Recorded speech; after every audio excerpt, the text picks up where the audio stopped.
कब्जा है, कागजात नहीं है, यानी पिता है, बेटा है, बेटी है। आप देख सकते हैं इस जमीन पर ये लोग कब्जा करके रखे हुए हैं, लेकिन इनके पास कोई भी डॉक्यूमेंट, कोई भी कागजात जो है वो नहीं है, और ना ही इन्होंने किसी प्रकार का कोई कागजात बनाने का प्रयास किया।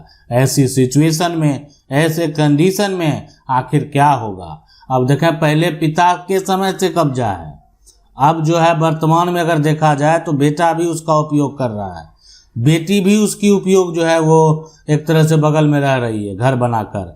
अब ये तमाम सिचुएशन, तमाम कंडीशन में अब एक व्यक्ति आता है, वो है उस जमीन का खरीदार, यानी जमीन का जो असली मालिक है। जमीन मालिक से क्या किया? जमीन मालिक से जमीन खरीद लिया गया, खरीद यहाँ पर जो है लिया गया। तो अगर जमीन मालिक जो है क्या किया? जमीन तो बेच दिया, अब खरीदार कह रहा है जाकर उसको कि गाली कीजिए, जमीन हम खरीद लिए हैं, यह आपका जमीन नहीं है। तो अब ये जो व्यक्ति जो बरसों से रह रहे हैं वो टेंशन में है। अब क्या करेंगे वो? तो तुरंत जाकर कोर्ट में जाकर केस फाइल कर दिए, और किसके ऊपर? यानी खरीदार के ऊपर, खरीदार के ऊपर ये कि ये जो है एक तरह से जमीन, और जो जमीन का मालिक है, जमीन मालिक के ऊपर कि हम बरसों से इस जमीन पर रह रहे हैं, हमारे पूर्वज को जो है ना, इनकी जो है पूर्वज का सेवा किया करते थे, उन्हीं ये जीवन यापन, घर बनाने के लिए, रहने के लिए जमीन दिए थे हमको। अब ये देखें, ये बात कहाँ तक सत्य है? कहना स्पष्ट तरीके से लिखित तौर पर कोर्ट में दे दिया जाता है, और सीधी सी बात है, सामने वाले को जब ये डॉक्यूमेंट मिलेगा, पढ़ेंगे वो कि नहीं ऐसा बरसों से, तो पहला चीज़ तो ये होगा कि वो बरसों से रह रहे कि नहीं रह रहे, ये साबित करना। बरसों से रह रहे हैं तो जमीन मालिक जो है वो आकर उनको कहना पड़ेगा कि आपकी ज़मीन पर ये बरसों से रह रहे हैं, कैसे रह रहे हैं, किस आधार पर रह रहे हैं। तो आज तक आप कोर्ट गए, अपनी ज़मीन को ढूंढने कोर्ट गए थे? नहीं गए। क्यों नहीं गए? कोर्ट क्यों नहीं गए? इसलिए देखें, बड़ा सवाल होता है ये। जमीन जो है आपकी, जब एक तय समय सीमा, लिमिटेशन एक्ट के अनुसार जो है, अगर किसी जमीन पर कब्जा के लिए 12 वर्ष दे दिया, आपकी प्रॉपर्टी को कोई कब्जा कर लिया, आपकी प्रॉपर्टी पर कोई मकान बना लिया, और 12 वर्ष तक आप जो है केस नहीं कर पाएंगे। तो इस समय कम नहीं है, ये समय जो दिया गया है ये समय कम नहीं है। अगर आप नहीं करते 12 वर्ष तक, तो कहने का मतलब है कहीं ना कहीं ये साफ साफ दिखता है किसी प्रकार का कोई समस्या था, जिसके चलते आपने नहीं किया। आपको पता नहीं था, तो पता जिस दिन से चलेगा उसी दिन से 12 वर्ष जोड़ा जाएगा। तो ये तमाम सिचुएशन, कंडीशन जो है उत्पन्न होता है। अब ये सिचुएशन से है, कैसे निकलना है, क्या करना है, क्या कौन सा प्रक्रिया से गुजरना पड़ेगा, ये तो समझना पड़ेगा। इसलिए कि देखें, जमीन का मामला है, कागजात का मामला है। अब यानी इस तरह का विवाद जो है, ऐसा नहीं है कि सुप्रीम कोर्ट तक नहीं गया, सुप्रीम कोर्ट तक भी गया, और सुप्रीम कोर्ट में जो मामला गया है उसके बारे में भी बताएंगे कि कैसे ये सुप्रीम कोर्ट में जो विवाद गया है, ये सुप्रीम कोर्ट में जो मामला गया है, तो वैसे सिचुएशन, वैसे कंडीशन में यहाँ पर क्या हुआ। तो देखें, हम जो बता रहे हैं आपको कि जो ये मामला है ना, कि जमीन खरीदार तो खरीद लिया, अब लेकिन ज़मीन पर कोई और व्यक्ति का घर है, मकान है, झोपड़ी बना के रह रहा है, यहाँ पर उसका एक गाय है, भैंस है ना, ये सब का पालन इस घर में वो करते हैं। अब हटने को तैयार नहीं है। ये तमाम सिचुएशन, कंडीशन में आखिरकार करना क्या है, इस बात को आप समझ लें। तो ये सिचुएशन से आपको निकलना है। क्या खरीदार को हक मिलेगा या ज़मीन पर कब्जा करने वाले को हक मिलेगा? यानी कब्जा तो है, कागजात नहीं है। क्या ऐसा कोई फैसला हुआ है जहां पर कब्जा करने वाले को हक मिला हो, यानी कब्जा करने वाले को अधिकार मिला हो? बिल्कुल ऐसा फैसला है, ऐसा जजमेंट है। वो जजमेंट जो है आप मौजूद है, उस जजमेंट को आप देख सकते हैं।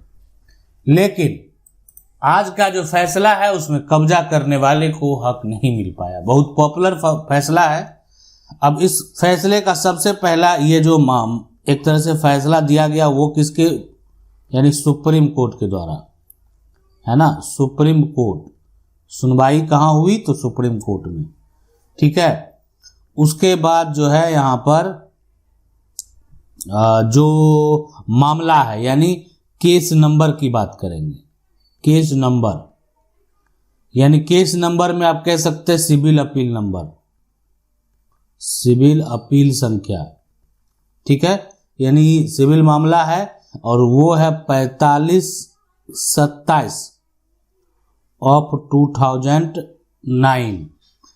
अब है कि इसका फैसला कब आया। सबसे बड़ा बात है कि फैसला जो है आया 2019 में, जनवरी 2019 में। तो समझ सकते हैं कि सुप्रीम कोर्ट में मामला गया था और ये फैसला जो आया है यानी 2019 में। तो अब इसमें क्या हुआ कि ये जो मामला है जिसके बीच में विवाद हुआ उसका नाम है, और ये नाम शायद आप सुने होंगे, पहले भी इस नाम के बारे में हम बताए हैं। जो पहले बताते हैं वो भी बता देते हैं कैसा हम बताए हुए हैं। ऐसा जजमेंट हमारे प्लेलिस्ट में भी मिलेगा। पूनाराम बनाम मोतीराम का मामला, यहां पर भी यही हुआ था। यानी जो व्यक्ति है, प्रतिवादी है जो मोतीराम, जिन्होंने संपत्ति का जो है एक तरह से कब्जे की घोषणा के लिए मुकदमा दायर किया था, ठीक है। अब यहाँ पर जो मोतीराम है ना, वो अपना एक तरह से कह रहा था कि मेरा कब्जा आज से नहीं वर्षों से है। यानी इनका कहना यह था कि मेरा कब्जा जो वर्षों से है और गलत तरीके से हमको बेदखल किया जा रहा, जो भी है। लेकिन जो यहाँ पर पूनाराम है, ठीक है, पूनाराम मोतीराम की बात है, तो जो ट्रायल कोर्ट होता है, शुरुआती जो केस किया गया, तो उस केस में जिसका कब्जा है उसी के पक्ष में फैसला दिया गया। बाद में जो है ट्रायल जो आगे अपील किया गया तो ट्रायल कोर्ट के फैसले को पलट दिया गया। तो ये इससे आप क्या देख सकते हैं कि देखें, आगे आप जाएंगे अगर, तो अगर आप अपने जगह पर सही हैं और कभी गलत फैसला भी हुआ तो आगे आप अपील कर सकते हैं, और आगे अगर अपील करेंगे तो वो फैसला जो है रद्द हो सकता है, वो फैसला जो है यहाँ पर कैंसिल हो सकता है। तो अगर किसी प्रकार का कोई भी त्रुटि हुई है, तो यहाँ पर इस केस में भी ये वही हुआ। जिसके पास वर्तमान में जमीन का टाइटल है, यानी ये कागजात सेल डीड है इस खरीदार के पास, तो कानूनी तौर पर वो संपत्ति का मालिक कहलाएगा। और जो वर्षों से कब्जा में था, क्या था नहीं था, उसको बेदखल किया गया। तो कब्जा के आधार पर कोई भी प्रॉपर्टी का मालिक ऐसे नहीं बन सकता, इतना आसान नहीं है। लेकिन हमारा आपका जो कानून है वो आपको 12 वर्ष का समय दिया है। यानी आप समझ सकते हैं कि आज वर्तमान में अगर किसी के घर पर, किसी के जमीन पर कोई कब्जा करेगा तो क्या वो 12 वर्ष इंतजार कर सकता है? कोई भी अगर आपकी प्रॉपर्टी पर कब्जा करेगा, जमीन पर कब्जा करेगा, मकान पर कब्जा करेगा, तो क्या इसके लिए 12 वर्ष का इंतजार कर सकते हैं आप? नहीं करेंगे, इसलिए कि जाएंगे और केस फाइल कर देंगे। तो पहले के समय से अगर कोई पूर्व से कब्जे में है तो उसका कुछ ना कुछ इतिहास जरूर रहा होगा, या तो वो जबरन आकर मान लेते हैं, उनका छवि सही नहीं होगा, वर्चस्व वाले लोग होंगे, लेकिन कुछ ना कुछ इतिहास रहा होगा, या आपके पूर्वज उनको रहने के लिए दे दिए होंगे, आपके पूर्वज ही उनको भी लाए होंगे। आज वो एक बस्ती बन चुका है। आपके पूर्वज एक व्यक्ति को लाए थे, आपके परदादा जो है वो एक व्यक्ति को लाए थे, आज वो जो एक घनी आबादी आपको देखने को मिलेगी। तो ये हुआ है, यानी जमींदार जो है कहीं से एक व्यक्ति को लाए, और आज जो है एक तरह से बहुत सारे लोग जो है वहाँ पर ये कह सकते हैं एक घना आबादी जो है वहाँ बन चुका है। तो ये हुआ है, और यहाँ पर ऐसी सिचुएशन में अगर देखा जाए तो आपको करना क्या है, आपको टेंशन लेने की जरूरत नहीं है। आप आसानी से जो है यानी इसका हल निकाल सकते हैं। और रही बात कि अगर आपकी ज़मीन पर भी कोई कब्जा कर लिया है तो आप इस प्रक्रिया को समझ कर जो है, या आप खुद दावा कर सकते हैं और अपनी प्रॉपर्टी को किसी भी हालत में जो हासिल कर सकते हैं।